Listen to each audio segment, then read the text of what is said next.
Hello student, good morning to all of you. आज हम लोग फंडामेंटल ड्यूटीज को पढ़ेंगे, मूल कर्तव्य। इसके पहले मैंने फंडामेंटल राइट, मौलिक अधिकार को मैंने पढ़ा चुकी हूँ और फिर उसके बाद फंडामेंटल ड्यूटीज आता है, तो उससे जो है हम लोग आज देखते हैं क्या होता है फंडामेंटल ड्यूटीज में और ये किस अनुच्छेद के अंतर्गत आता है। तो इसे आज हम लोग जो है डिटेल से देखते हैं। तो सबसे पहले जो है भारत के संविधान में प्रारंभ में नागरिकों के लिए मूल कर्तव्य का उल्लेख नहीं था। 1975 में उस समय के प्रधानमंत्री इंदिरा गांधी द्वारा आपातकाल की घोषणा की गई। उसके बाद जो है इसे स्वर्ण सिंह समिति की संस्तुति के आधार पर 42वें संवैधानिक संशोधन 1976 द्वारा जो है इसे जोड़ा गया है। और इसमें समिति का विचार था कि जहां संविधान है वहां उनके लिए कुछ मूल कर्तव्य भी होना चाहिए, क्योंकि अधिकार एवं कर्तव्य एक दूसरे के पूरक है, अन्योन्याश्रित है। तो इसीलिए जो है फंडामेंटल जो है ड्यूटीज को इसे जो है जोड़ा गया है 42वें संवैधानिक संशोधन 1976 के अंतर्गत। तो इसे हम देखते हैं कि जो है फंडामेंटल ड्यूटीज जो है संविधान में एक नया भाग 4 क, जैसे कि भाग 4 में नीति निर्देशक तत्व है, तो भाग 4 क करके जो है क में जो है और अनुच्छेद 51 क जोड़कर नागरिकों के लिए 10 कर्तव्यों का समावेश किया गया। ज्ञात हो कि वर्तमान में जो है फंडामेंटल ड्यूटीज को जो है 51 अनुच्छेद 51 क के अंतर्गत मौलिक कर्तव्यों की कुल संख्या 11 हो गया है। तो एक कौन सा मूल कर्तव्य बढ़ा है, तो 11वां मूल कर्तव्य जो है अनुच्छेद क के तहत 86वें संविधान संशोधन 2002 में जो है इसे जोड़ा गया है। तो 11वां मूल कर्तव्य हो गया अनुच्छेद 51 क के तहत जो है 86वें संविधान संशोधन के तहत 2002 में जो है इसे जोड़ा गया है।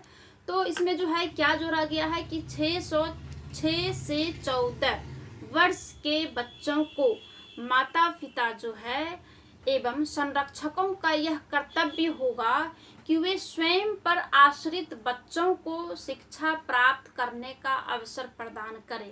इसे जो है 2002 में 86वें संविधान संशोधन करके जोड़ा गया है।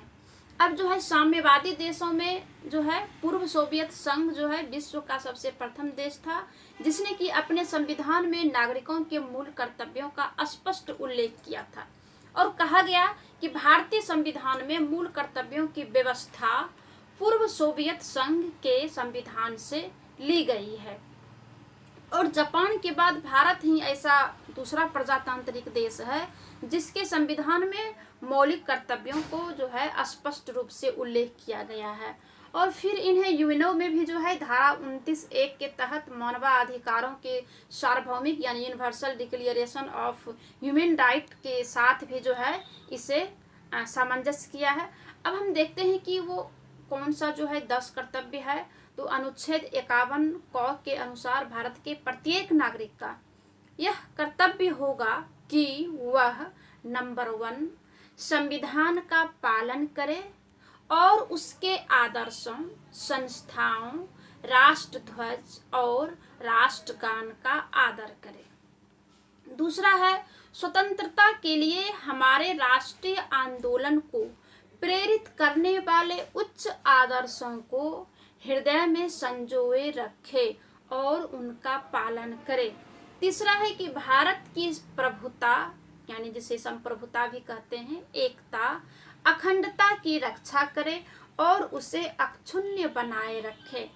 चौथा है कि देश की रक्षा करे और आह्वान किए जाने पर राष्ट्र की सेवा करने के लिए तत्पर रहे। पांचवा है कि भारत के सभी लोगों को समरसता और भ्रातृत्व की भावना का विकास करे जो धर्म, भाषा और क्षेत्र या वर्ग पर आधारित सभी भेदभाव से परे हो तथा ऐसी प्रथाओं का त्याग करे जो स्त्रियों के सम्मान का जो है विरुद्ध हो। छठा है कि हमारी सामरिक संस्कृति जो है गौरवशाली परंपरा का महत्व समझे और उसका परीक्षण करे। सातवां पॉइंट है कि प्राकृतिक पर्यावरण को जिसके अंतर्गत वन, झील, नदी और वन्य जीव है उसकी रक्षा करे और उसका संवर्धन करे। आठवां है कि वैज्ञानिक दृष्टिकोण, मानववाद और ज्ञान अर्जन तथा सुधार की भावना का विकास करे। नवा है कि सार्वजनिक संपत्ति को सुरक्षित रखे और हिंसा से दूर रहे। 10वां पॉइंट है कि व्यक्तिगत और सामूहिक गतिविधियों के सभी क्षेत्रों में उत्कर्ष की ओर बढ़ने का सतत प्रयास करे जिससे कि राष्ट्र जो है निरंतर बढ़ते हुए उपलब्धि की नई ऊंचाइयों को छू सके।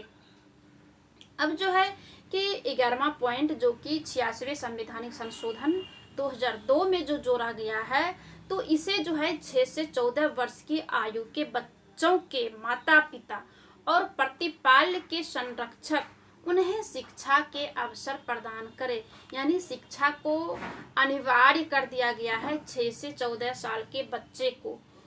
तो अब जो है आगे देखते हैं कि भारत में जो है जिस प्रकार राज्यों के लिए नीति निर्देशक तत्व है उसी प्रकार नागरिकों के लिए मौलिक कर्तव्य हैं। दोनों का पालन स्वेच्छा पर निर्भर है। ये जो है कोई कानूनी प्रक्रिया या कानूनी जो है रूप नहीं है जिसे कि हमें बाध्य किया जाता। मौलिक जो है कर्तव्य का पालन नहीं करता है तो उसे जो है किसी दंड से दंडित नहीं किया जा सकता है।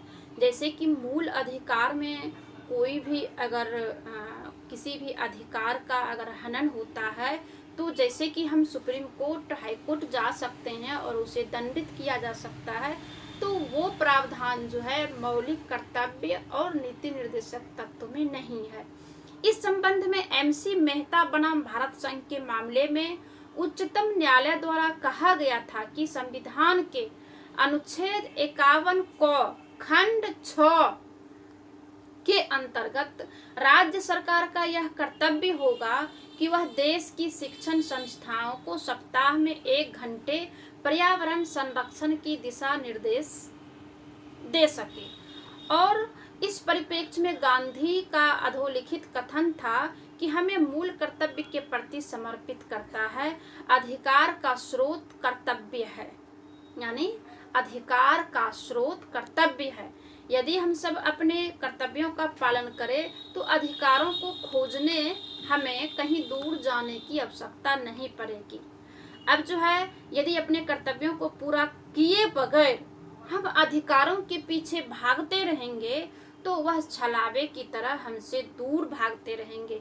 जितना हम उनका पीछा करेंगे वह उतना ही दूर जाएगा। तो जिन अधिकारों के हम पात्र होना चाहते हैं तो उन्हें जो है हम सुरक्षित करना चाहते हैं तो वे सभी अच्छी तरह निभाए गए कर्तव्य से प्राप्त होते हैं।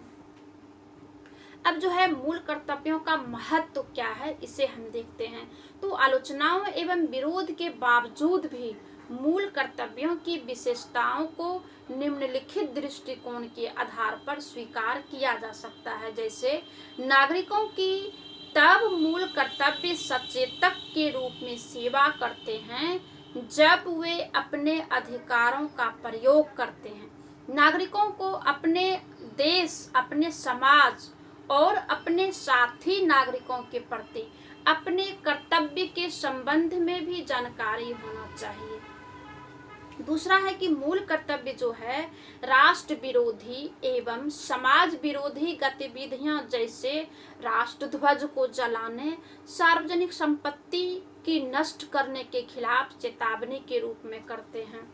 और अगला है कि मूल कर्तव्य जो है नागरिकों के लिए प्रेरणा स्रोत है और उनमें जो है अनुशासन और प्रतिबद्धता को बढ़ाते हैं। वे इस सोच को उत्पन्न करते हैं कि नागरिक केवल मूक दर्शक नहीं है बल्कि राष्ट्रीय लक्ष्य की प्राप्ति में सक्रिय भागीदार है।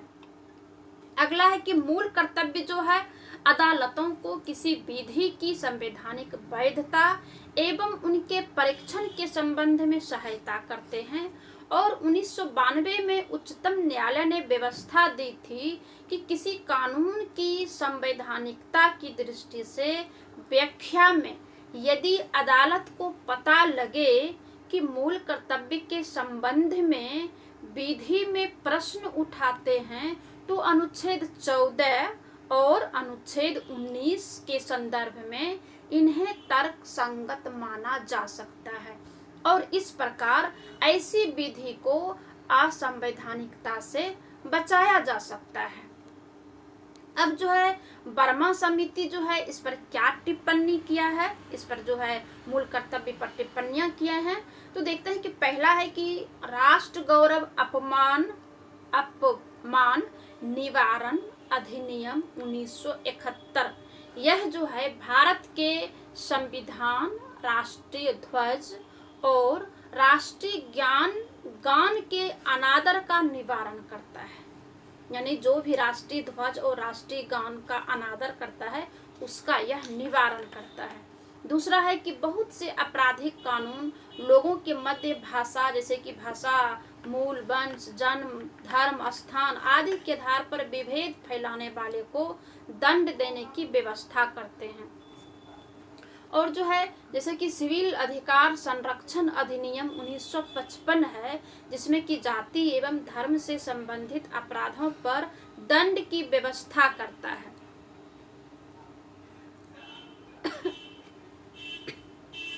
आगे है कि भारतीय दंड संहिता, जिसे आईपीसी घोषणा करती है कि राष्ट्रीय अखंडता के लिए पूर्ण ग्रह से ग्रस्त अभ्यारोपण और अभिकथन दंडात्मक अपराध होगा।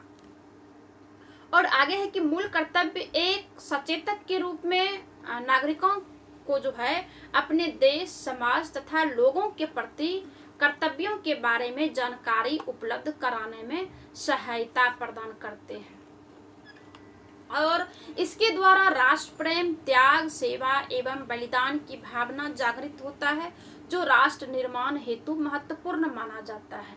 आगे है मूल कर्तव्यों के संवैधानिक प्रावधान के कारण मूल अधिकारों एवं मूल कर्तव्यों में संतुलन स्थापित होता है।